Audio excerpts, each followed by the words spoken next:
very horny guy.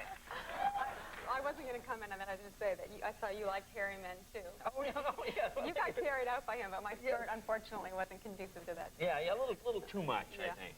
Now, let me ask you something. I see where you've interviewed President Clinton, correct? Well, I got to ask him a couple of questions. I was actually doing a story on a young person that works in his administration, and he walked in the room, so, hey, I got it. What are the odds that President Clinton, with all the Bosnia and all that's going on in the world, Cindy Crawford at the White House, just to leave the Pentagon or wherever to, oh, Cindy, baby!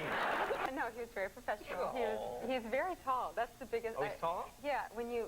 That was my biggest impression when I met him, is that he's like 6'2". He's a tall guy. Is he cute? He's presidential. Presidential? That's politically correct. He's cute, right? He's attractive, right? He's presidential. He's presidential. So did he, like, wink or anything? Did he? No. So what did he say? Did he say, Miss Crawford, how do you do? I'm the president of the United States. Because that's a great pickup line. I mean, to be able to say to a woman, you know, I'm the president of the United States. I mean, what's she going to say? No. You know, you have to.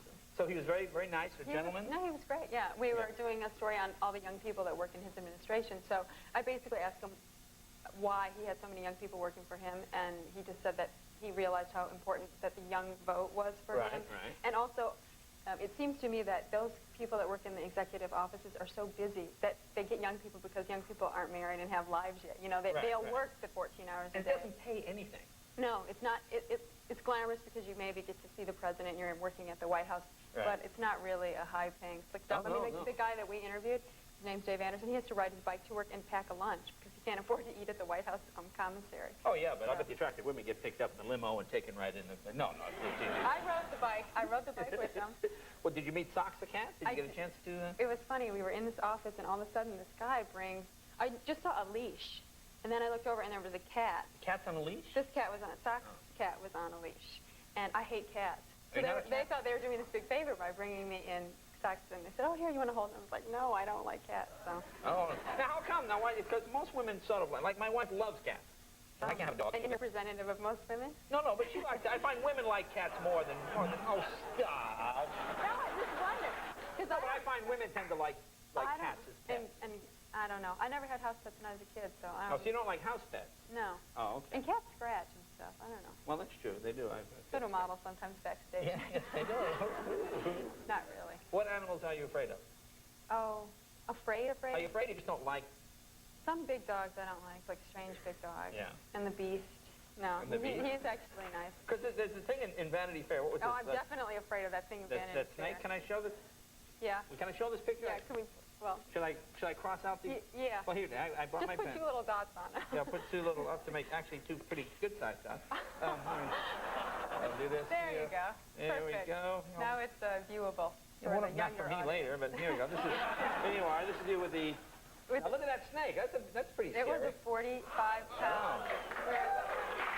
How big? 45 pounds? Yeah, and it was a python. Oh, and wow. They said its name was Adam, but I'm not sure if I believe that because I was supposed to be Eve, so they might have just been telling me that. Oh. But the funny thing about that snake is that I didn't know. It wasn't slimy. It wasn't anything like that I expected. It's heavy, but it smelled so disgusting. Oh, my God. And I was naked, so it was slithering all over me. And then by the end, I smelled like the snake, and that was the worst part, is just get me home and get me into a bath because the snake was, ugh. You know, it wouldn't bother me at all. But, you know, yeah, I think Stop. We're back. More with Cindy right after this, you guys. Right.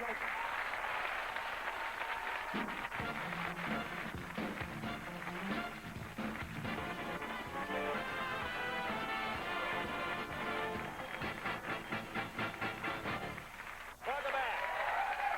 Talking with Cindy Crawford. Let me ask you about this Japanese thing. You told me you're over there, and what was that all about? You know? I just arrived on a plane. This was a couple of years ago, but and I was staying up. You know, you jet lag when you get there, and I was watching TV in the middle of the night, and all of a sudden I saw an ad. I'd never done a commercial there, and I saw TV, and I was like, this is weird. Then I saw Paulina's picture on the television, and then I realized it was like for some escort service or massage service, and that they were advertising that we basically were the people. If you called this Japanese version of an 800 number. We were what you got. So I just thought that was funny that I had a new career I didn't even know about. Now, what do you do now? Do you have, like, a lawyer? Because that's terrible. I mean, somebody could see you on the street in Japan and go, oh, there's that woman, you know. I mean, do you do anything about it? Well, I think probably most of those companies are not really legit companies anyway. So when you try to track them down to sue them, all of a sudden they don't even exist. So unless it's something really damaging. That would be weird just to see yourself pop up. Yeah, it wasn't moving. It was just a still photo. So. What were you telling me about the little boy who came to see you, the fan? Well, actually, I was doing a charity in Denver 2 weeks ago, and this little 10-year-old boy was getting an award for being a very good skier. And he had said, oh, Mom, Cindy Crawford is a babe. That's what he kept saying to his mom. Cindy Crawford is a... But not Cindy. My name was Cindy Crawford. Right. And when I gave him the award, apparently he had said he was afraid if he had a problem. And his mom said, what? And he said, what if she falls in love with me? So when I met him, I was like, Kevin, I'm falling in love with you. He goes, I know. And I said, I'm married. He goes, I know. So, well, listen, we have a big secret. You can be my boyfriend. Don't tell anybody. It's going to be all over the papers if you tell anybody. And so anyway, so I have this 10-year-old boyfriend in Colorado. Oh, very named nice. Kevin. And I'm sure the press will make a huge deal out of that. He's 10. He is cute. Now, we were talking backstage, and I find this hard. You tell me you think that you're fat. No, think you look no, fat I mean, sometimes? girls do that. Girls sometimes go, hey, especially right this time of year when you're like trying on swimsuits in those dressing rooms, and the light is terrible, and you have a three-way mirror, which you probably don't have at home, and all of a sudden you're like, oh, God. But last week I was at a house spa with my mom and my sister all last week, so working out like crazy with Radu, and so this week I'm feeling pretty good. Yeah. Actually, I lost an inch in my waist. Really? It's good, yeah. See that? You see that, folks? It can be done. I just hope I don't find it again. I'm sure I'll find it in about a week, but... Is there some part of your body you don't like? Or is that a rude question? Well, you know, I mean, everyone has stuff, and it's silly for me to say stuff, but I always say, I mean, I'm very self-conscious of my feet, because my mom used to buy me my shoes. Well, and now, I'm really self-conscious right now, because I was in Texas last week, and I went to a place called Billy Bob's, which is like Gillies from Urban. Okay, it's like this big line dance thing, and I was doing this thing called like the, it wasn't the cow poke, but it was some silly line dance, and some cowboy, my toe caught on his cowboy boot, and my whole toenail ripped off in the middle of... I know, thank you for that sympathy, because my mom really didn't seem to care that much.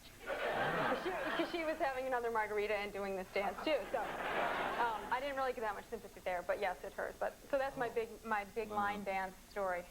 Well, you know, I have... Cotton Eye Joe, that's the dance. What's it? It's called the Cotton Eye Joe. Cotton Eye Joe. Don't do it again. No, I know. You can only do it 9 more times. You know, I have big feet also. Yeah. But anyway, now your special is on... Of course, I wouldn't even think to say you know what they say, but okay, I get the... No. Your special's on tomorrow night? Yeah, on actually, MTV. Well, good. Hey, I'm glad you've come by. I know the press has been giving you guys a hard time. I think you're terrific. You handle everything just great. Classy lady. Thank you very much.